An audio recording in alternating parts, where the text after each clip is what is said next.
بسم اللہ الرحمن الرحیم۔ سورۃ التین۔ وجہ تسمیہ۔ التین کا معنی ہے انجیر۔ اس سورت کی پہلی آیت میں انجیر کی قسم بیان کی گئی ہے، اسی مناسبت سے اس سورت کا نام سورۃ التین ہے۔ مرکزی مضمون۔ سورۃ التین کا مرکزی مضمون انسانی کیفیات کا بیان ہے۔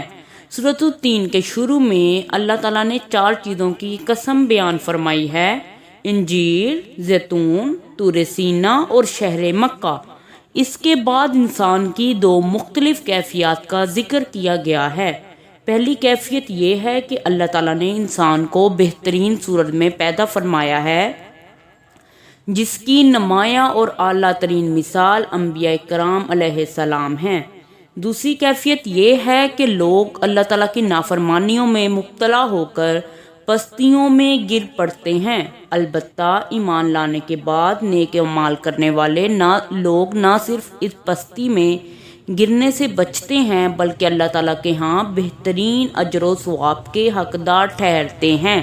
سورۃ التین کے آخر میں 2 بڑی حقیقتوں کا بیان ہے، یعنی آخرت پر سچے دل سے یقین رکھنا اور اللہ تعالیٰ کو حقیقی حاکم ماننا۔ سورۃ التین کے مطابق انسان تمام مخلوقات میں سب سے زیادہ حسین ہے۔ بسم اللہ الرحمن الرحیم۔ اللہ کے نام سے شروع جو بڑا مہربان نہایت رحم فرمانے والا ہے۔ والتین والزیتون، قسم ہے انجیر کی اور زیتون کی، وطور سینین اور طور سینا کی، وہذا البلد الامین اور اس امن والے شہر مکہ کی۔ لقد خلقنا الانسان فی احسن تقویم، یقیناً ہم نے انسان کو بہترین صورت میں پیدا فرمایا۔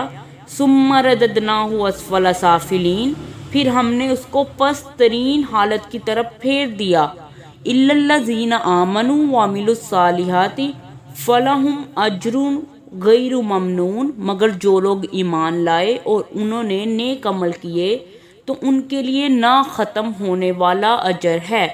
فما یکذبوک بعد بالدین، تو اس حقیقت کے بعد روز جزا کو جھٹلانے پر تمہیں کون سی چیز آمادہ کرتی ہے؟